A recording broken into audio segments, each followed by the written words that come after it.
欢迎收听 Voyage 科技日报，每日为你精选最重要的新闻。本节目由 Voyage.com 支持播出。听完今天的新闻，你会知道：第一 ，Anthropic 调查揭示 AI 情绪鸿沟，新兴市场乐观，而西方世界焦虑。所以我们今天就要来讨论这种全球 AI 情绪鸿沟对中国 AI 主权战略意味着什么。第二 ，ChatGPT 广告测试所价25万美金，投放量在沉寂后猛增600%。我们要分析 AI 对话广告背后的技术挑战，以及它将如何定义未来的商业模式。第三，日产 ePower 技术用汽油发电，在美国挑战丰田的混动霸权。我们来看看这种混动技术新路线将如何影响依赖中国电池的全球汽车产业。第四，谷歌发布免费 AI 设计工具 Stitch， 精准打击合作伙伴 Figma 股价。本期播客会带您剖析谷歌的背刺式竞争对传统软件公司的护城河意味着什么。第五，马斯克因收购推特言论被判有责，或面临投资者的天价索赔。所以我们今天就要来讨论名人言论操纵市场的法律红线在哪里，这对科技大佬们有何警示。关于人工智能，一份最新的全球调查爆出了一个让所有人都没想到的结果。对 AI 最乐观最兴奋的人在哪？答案不是北美，也不是西欧，而是撒哈拉以南的非洲和亚洲地区。 AI 巨头 Anthropic 对全球超过8万名用户的调查显示，当北美和西欧的用户普遍在为工作不保而焦虑时，新兴市场的用户却看到了巨大的经济机会。前阵子我们就提醒过，企业把裁员包装成拥抱 AI 的必然选择，且未来几年很多组织会缩减入门级岗位，这样的叙事与预期确实会在西方市场放大那种工作要被替代的情绪。而有趣的是，发布这份报告的 Anthropic 自己就是一家顶尖的 AI 公司，这自然引出一个问题：一家 AI 公司为什么要费这么大劲去做一份全球情绪调查呢？这不仅仅是学术研究，更是一种非常聪明的策略。通过发布这样的报告，他们既能了解全球市场的潜力，找到未来的增长点，同时也能向全世界的政策制定者展示他们非常关心公众对 AI 的希望和恐惧，从而在未来的监管对话中占据主动。这也呼应了我们之前关于 AI 主权的讨论。当欧盟、中国都在加码本土 AI 基础设施时，美国公司借由这类全球情绪地图提前进入监管话语场，位置就站得更主动。为什么会产生这种巨大的情绪反差？因为他们看到了实实在在的收益。要理解这一点，我们得看看背后到底发生了什么。我们谈论的并非只是写邮件快了一点，而是 AI 正在催生全新的商业模式。想象一下，一个创业者，也就是我们常说的单干户，现在可以利用 AI 工具来处理过去需要一个10人小团队才能完成的工作，从市场营销、内容创作到客户服务， AI 都能自动化处理。这意味着一个人就能以前所未有的效率和极低的成本去和大公司竞争，这才是经济赋能这个词真正的含义。延续我们前阵子的判断，这正是自动化与开源双轮驱动的 SaaSpocalypse 效应。门槛被一路压低，上线节奏被加速。你可以想象 OpenClaw 叠 NemoClaw 那条路径，但别忘了，企业若同时削减新人岗位，谁来维护这些护栏？偿还技术债可能会在下一轮变成新的隐性成本。报告里有一个数字特别惊人，通过使用 AI， 那些独立工作者，比如创业者、小企业主获得的经济赋能竟然是普通上班族的3倍以上。不过我们也说过，今天省下的人力与时间，明天也许会以模型安全、合规与运维的额外账单回潮。但这个故事还有完全相反的另一面。就在新兴市场的用户把 AI 当成创业神器的时候，一位来自美国的软件工程师在报告里说了句扎心的话。他说，我现在写代码感觉自己更像个观察者而不是创造者，我甚至觉得连观察者这个角色以后可能都不需要了。这位工程师的感受恰恰点出了一个核心问题：当 AI 能完成复杂的脑力劳动时，人类的高薪工作价值在哪里？我们的角色正在从执行者转变为指挥者。未来的高价值工作可能不再是亲手写代码或做财务模型，而是进行战略监督，提出创造性的问题框架，以及最重要的进行伦理治理。这已经不是空想了，像美国东北大学、杜克大学这样的顶尖学府已经开始和 AI 公司合作，调整课程，专门培养这种懂得如何管理 AI 与 AI 协作的 AI 经理人了。几周前我们也谈过2条分叉路径，一头是激进的替代时间表和对白领岗位的挤压，另一头则是企业压住 AI 经理人的再训练路线。眼下看来，这2种力量正在同时发生，这种强烈的反差引出了一个更激烈的矛盾， AI 到底是在拉平世界还是在加剧鸿沟？有分析师认为 AI 是伟大的均衡器，让身在印尼农村的用户也能用上和美国、日本一样的顶尖工具。但联合国开发计划署的报告却发出了截然不同的警告， AI 发展带来的经济利益往往会被那些数字基础设施更完善的富裕国家不成比例地夺走，最终可能加剧全球的贫富差距。联合国指出的问题之所以关键，是因为它触及了数字鸿沟的核心，仅仅能用上顶尖工具和真正从中获益是两码事。一个国家要想真正抓住 AI 带来的机遇，而不是沦为科技巨头的用户市场，就必须拥有3样东西：强大的数字、基础设施、对自己数据的控制权，也就是专家们所说的数据主权，以及本土的 AI 人才，否则就可能陷入一种新的数字殖民主义。这就是为什么我们看到像泛非议会这样的组织在大声疾呼非洲必须掌握自己数据的控制权，同时像深度学习印达巴这样的教育项目正在非洲大陆上努力培养本土的 AI 专家。这场竞赛远比我们想象的要复杂。我们之前就强调过，一个以美国公司为核心的 AI 代理生态如何与各地高涨的数字主权诉求相处，将决定这股乐观能否真正落地为本地收益。这次调查等于把情绪层的拼图补上了。换句话说， AI 可能会放大现有的漏洞，导致更严重的数字排斥和算法偏见。所以谁会成为 AI 浪潮里真正的受益者，现在下结论还太早，但有一点几乎没有争议。一位研究总监说出了大实话，无论如何，谁能成功做出我们未来都会使用的 AI 智能体，谁就将赢下一切。这也回到我们当时的判断，当能行动的 AI 代理成为生产力中枢，谁掌握它们以及背后的算力与安全战，谁就更接近胜场。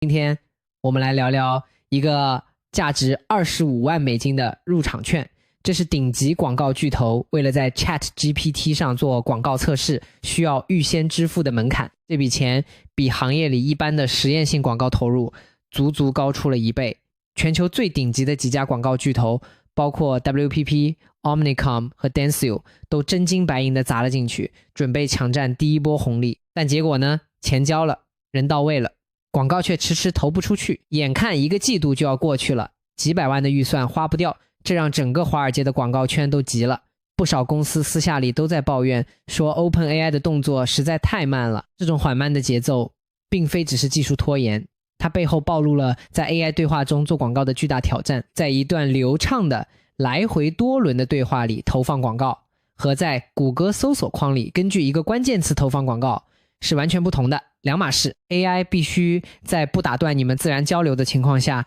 实时判断出你的真实意图，这需要极其先进的自然语言处理技术来理解人类语言的模糊性、上下文的切换，甚至是那些没说出口的需求。几天前我们才聊过 OpenAI 正把更多重武器往 ChatGPT 里塞，像 Sora 这种视频生成工具10秒视频的算力成本就可能要1.3美金，如果被大规模调用，每天的开销可能飙到1500万美金。也正因为这样的成本压力，上个月 ChatGPT 已经在它最便宜的套餐里开始试推广告了。放在这个背景下看，现在这轮高门槛的广告试点其实是顺势而为，先小范围摸清节奏，再寻找既能兜住成本又不破坏体验的落点。此外，为了保护用户隐私， OpenAI 承诺不会将我们的私人对话内容直接分享给广告商，这就意味着它不能像过去某些平台那样通过扫描你的聊天记录来给你推送广告，它必须依赖更复杂的上下文信号，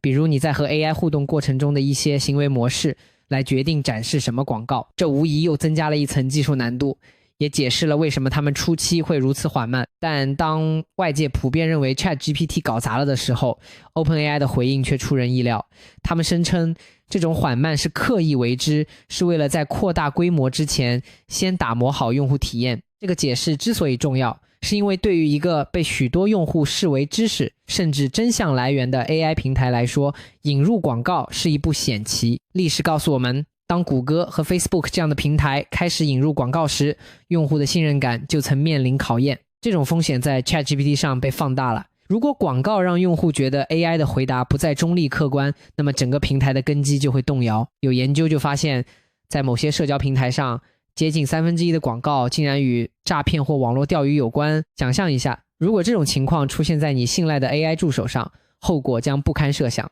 所以 OpenAI 的谨慎实际上是在保护它最核心的资产，那就是用户的信任。更何况我们前阵子还提到过，用户在功能和价值观之间做选择时会用脚投票，这一点在过去一段时间的增长和流失数据里已经反复印证。广告一旦处理不好，信任的代价会立刻现形。而就在广告主们快要坐不住的时候，一个惊人的数据出现了。根据 Sensor Tower 的监测，3月份才过了一半， ChatGPT 上的广告投放量突然暴增了600%，投放范围也从 1% 的用户迅速扩大到了 5%。 这种先压抑再爆发的节奏简直是在玩心跳。结合我们前阵子看到的从低价位套餐先行试推的动作，这波扩量更像是一套既定剧本的第二幕，先把水温摸清，再往上加火。说到这里，你可能会问，他们图什么呢？这场戏的背后还藏着更激烈的矛盾冲突。就在 OpenAI 这边小心翼翼测试的时候，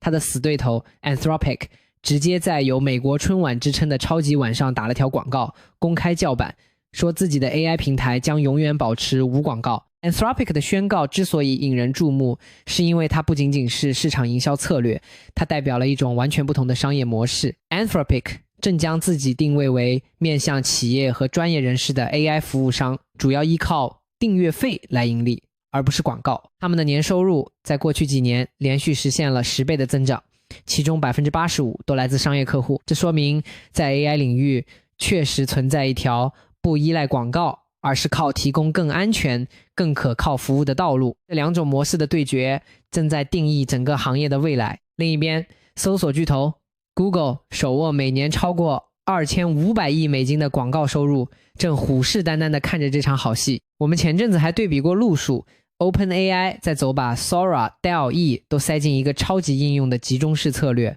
而谷歌则把 Gemini 深度嵌入到系统和各类触点里，走的是分布式渗透。配合着过去1年里流量份额的变化， ChatGPT 从高点回落， Gemini 迅速上扬。这场关于位置、流量和商业化节奏的暗战，压力是真实存在的。一边是广告主们又爱又恨，一边是竞争对手的公开叫板和巨头的冷眼旁观。但华尔街的分析师已经给出了预测，到2030年 OpenAI 的广告年收入可能会超过300亿美金。这场围绕 AI 广告的战争才刚刚拉开序幕。这个预测的背后有着非常硬核的数据支撑。广告商们发现 ChatGPT 上的广告可能是一种全新的更高效的广告形式。有分析指出，来自 AI 平台的流量转化率，也就是用户最终完成购买的比例，可以高达 14.2%， 而相比之下，传统谷歌搜索流量的转化率只有 2.8%。 这说明通过与 AI 对话来寻找信息的用户，他们离做出购买决策已经非常近了。这就是为什么广告主愿意忍受早期的混乱，甚至支付更高的费用。他们赌的是抓住这个高意向的决策瞬间所带来的回报将远远超过传统广告。也因此 OpenAI 一边谨慎放量广告，一边把 Sora 这样的王炸往里整，成本高，但只要把高意向的成交瞬间牢牢锁在一个窗口里，账可能就算得过来。这场 AI 广告大战绝不仅仅是多了一个广告位那么简单，它可能正在创造一个全新的战场。日产 Nissan 即将在美国市场推出一种新车，它的驾驶体验是纯电式的，补能方式却是燃油式的，不用充电，只需加油。这到底是怎么回事？原来这套叫做 ePower 的技术，它的燃油发动机根本不负责驱动车轮，它唯一的工作就是一个发电机，专门给驱动车辆的电机供电。换句话说，这是一台用汽油来发电的电动车。前阵子我们聊过超快充的另一条路径，在现有电池体系下，把热管理、BMS 还有车装之间的高带宽加密通信都拉到极致，去驯服那一瞬间的能量洪峰。日产这次等于是从系统工程层面换了个解法，干脆不插枪，把补能链路挪回成熟的加油网络，让车内电机始终是主角，而发动机只做最拿手也最稳定的那件事，高效发电。其实这种发动机只发电不驱动车轮的串联式混动技术并不是一个全新的概念，在美国市场我们以前就见过类似的尝试，比如雪佛兰的 Volt 和宝马的 i3 Rex， 但他们当时并没有真正火起来。那么问题来了，为什么日产觉得现在时机成熟了呢？关键在于当年的市场环境和技术条件与现在完全不同。过去的车型比如 Volt 和 i3， 他们面临着电池技术不够成熟、纯电续航短以及消费者对充电设施普遍感到焦虑的问题。而日产现在推出的 ePower 正是抓住了电池技术进步和市场认知变化的窗口，希望给那些想要电车驾驶感但又对充电感到麻烦的消费者提供一个完美的解决方案。延续我们之前对基础设施与整车协同的讨论，当时我们提到，若每次有车接入就直接从电网抽走巨量功率，这条路在电网侧并不轻松，因此才会出现用现场储能 BESS 来削峰填谷的电网边缘方案。ePower 给出的则是另一种系统分工，把峰值管理从电网侧转回车辆与加油体系上，绕开了公共充电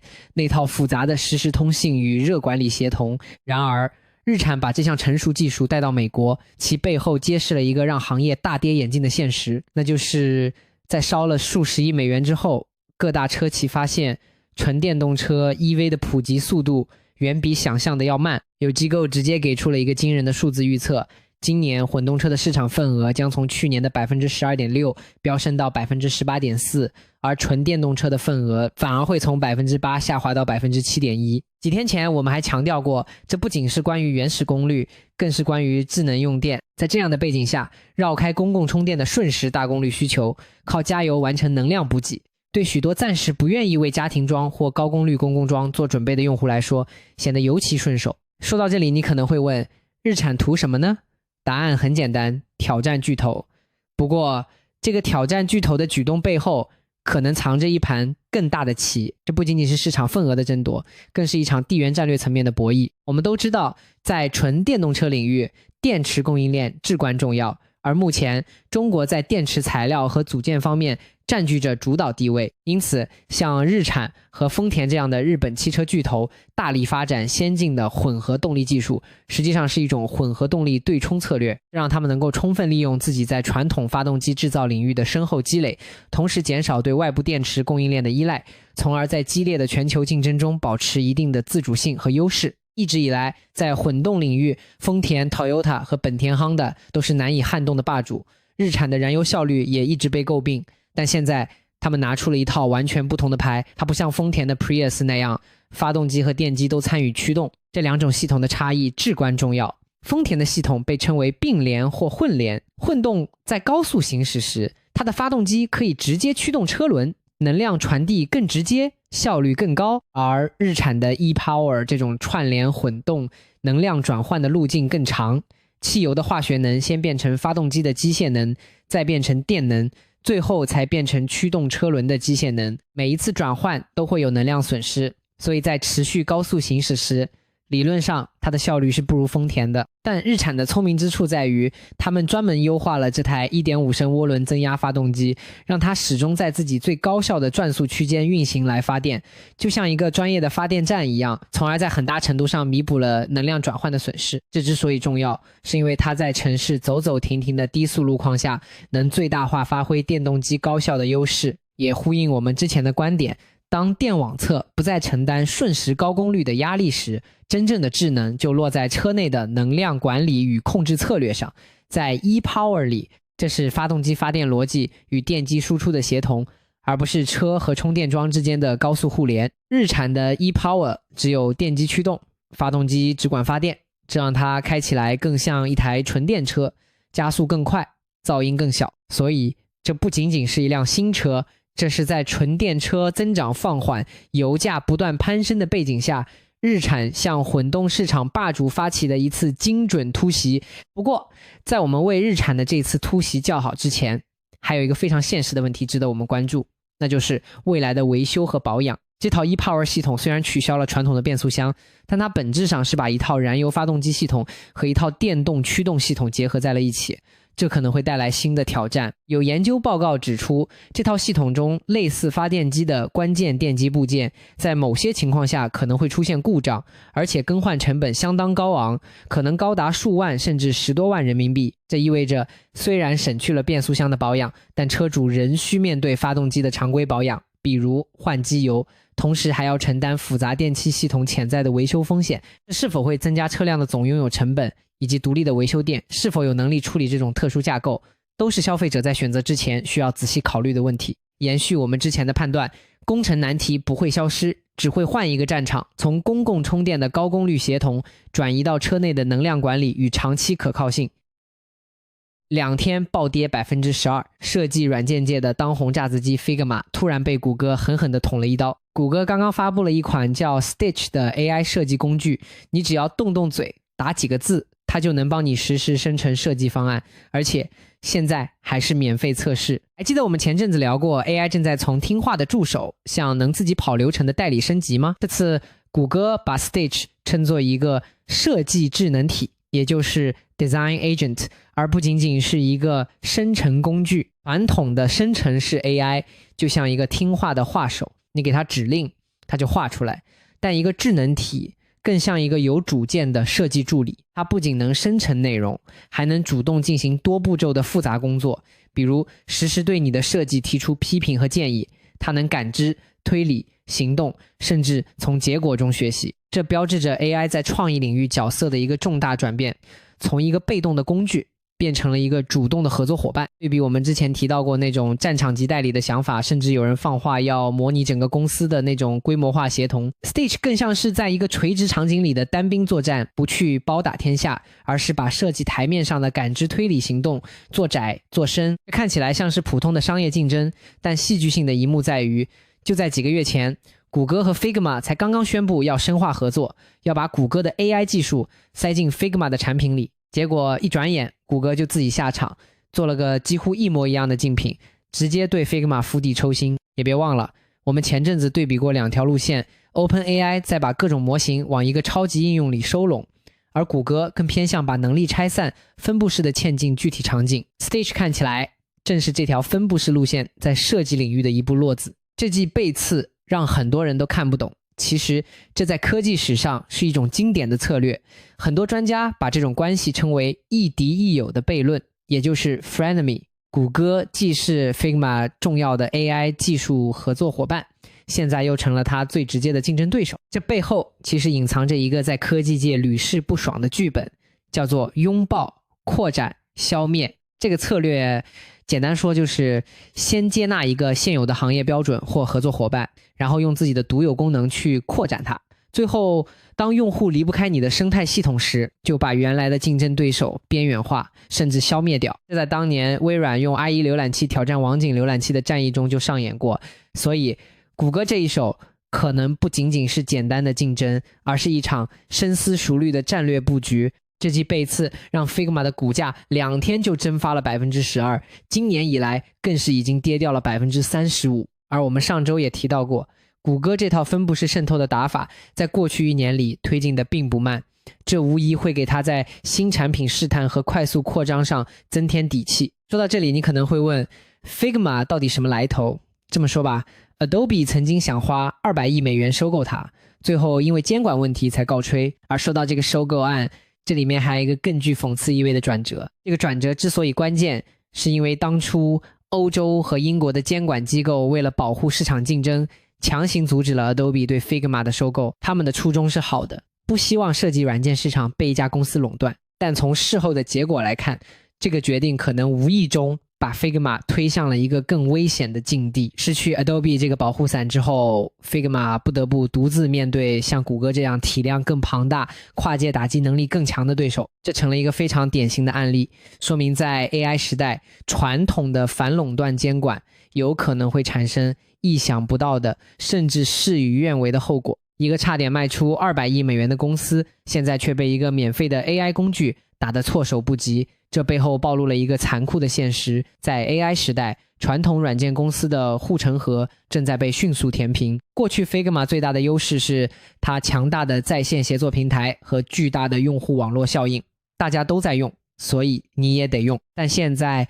当谷歌这样的巨头能够利用强大的 AI 模型轻易复制你的核心功能，甚至做得更好时，原来的护城河就不再牢固了。我们几天前还聊过另一条应对思路， OpenAI 试图把 Sora 等重型能力直接塞进一个一站式的超级应用里，用无缝体验把用户牢牢圈住。而谷歌这边则是在更多垂直场景里放出像 Stitch 这样的代理单元。同一个目标，两条路径，赛点都在谁更快更深地占住日常工作流。而且谷歌选择免费发布 Stitch， 这本身就是一种极具杀伤力的武器，这在科技巨头的竞争中是一种常见打法。通过免费策略，他们可以迅速抢占用户，扰乱现有市场格局，并测试老牌劲旅的弱点。这就像当年谷歌用免费的 Google Docs 挑战微软的 Office， 或者微软用捆绑在系统里的 Teams 对抗 Slack 一样。当一个产品免费，并且背后有一个庞大的生态系统支持时，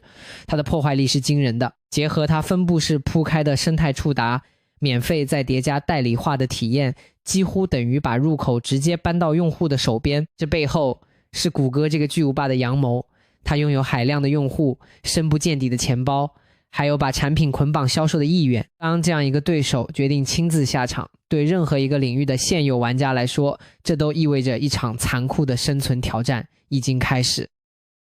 科技狂人 Elon Musk 刚刚被一个陪审团裁定，在收购 Twitter 期间，他曾公开误导投资者。要理解这次判决的重要性，首先要认识到 Elon Musk 在社交媒体上独一无二的影响力，他的推文能够立刻引发市场的巨大波动。这种能力在其他顶级 CEO， 比如苹果的 Tim Cook 或微软的 Satya Nadella 身上是根本看不到的。比如在2021年，他只是在 Twitter 上发起了一个投票，问大家他是否应该卖掉 10% 的特斯拉股票，就直接导致了特斯拉股价的大幅下跌。他的每一句话都可能让数亿美元的市值蒸发或增加，这正是这次审判的核心所在。没错，旧金山联邦法院的陪审团在经过2天的审议后，给出了一致的判决。他们认定 Musk 在2022年那场价值440亿美元的收购大戏中，他的一些公开言论和推文是故意在误导市场。而案件的关键在于，这并非他首次因推文被告上法庭。就在不久前，他其实打赢过一场类似的官司，当时是因为他在2018年发推文说要将特斯拉私有化，资金已落实。在那场官司里，陪审团认为，虽然他的话可能有点误导，但证据不足以证明他是故意欺骗，而且他当时确实相信自己有来自沙特主权财富基金的口头承诺。但这次不一样，在收购 Twitter 这件事上，陪审团认为他声称交易暂时搁置的言论是毫无根据的，其意图就是为了操纵股价。当时发生了什么？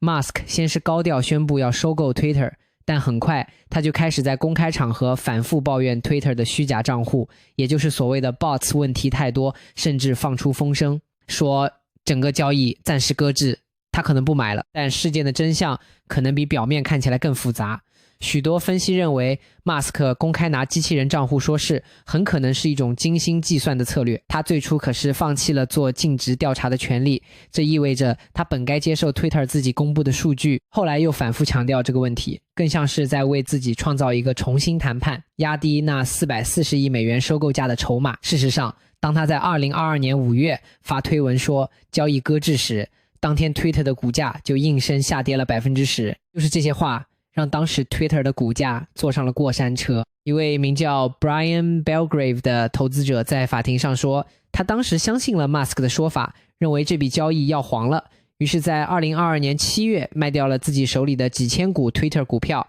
结果呢，他亏本卖出，眼睁睁看着几个月后Musk 最终还是以每股 54.20 美元的原价完成了收购。这位投资者在法庭上只说了2句话，他说，我被耍了，我被骗了。 Belgrave 的故事恰恰揭示了一个残酷的现实，在信息战中，普通散户投资者和大型机构的处境是完全不同的。像高盛、摩根、士丹利这样的大型机构，他们有专门的分析师团队，有直接接触公司高管的渠道，可以更好地判断信息的真伪。但像 Belgrave 这样的普通人，他们只能依赖公开信息，更容易受到市场情绪和名人言论的影响，也因此更加脆弱。然而，在法庭上，故事的走向更加出人意料。当对方律师向 Musk 提问时，他表现得极具对抗性，拒绝用简单的是或不是来回答问题，还多次指责律师在误导陪审团。他甚至在法庭上承认了一件事，他说，如果这是一场关于我是否发过愚蠢推文的审判，那我承认我有罪。 Musk 试图用我只是在发愚蠢的推文来辩护，但这套说辞在法律面前并不奏效。根据美国证券交易委员会的规定，也就是著名的10B5规则，任何对重大事实做出不实陈述或遗漏都可能构成证券欺诈。而什么是重大事实？就是任何一个理性的投资者在做投资决定时会认为很重要的信息。对于一个正在进行440亿美元收购案的公司来说，创始人的公开言论显然属于重大事实。但陪审团显然不认为这只是几条愚蠢的推文，他们认定正是 Musk 的这些言论在2022年5月到10月间人为的将 Twitter 的股价压低了大约每股3到8美元。这意味着当年因为相信他而蒙受损失的每一位投资者都可能获得数千美元的赔偿。最终，一位商业诉讼律师为这件事下了一个非常精准的注脚。他说，这次判决向市场传递了一个清晰的信号，如果你用言语撼动了市场，你就必须为后果买单。今天的 Voyage 科技日报就到这里，请关注、分享并持续关注我们明天带来的每日更新。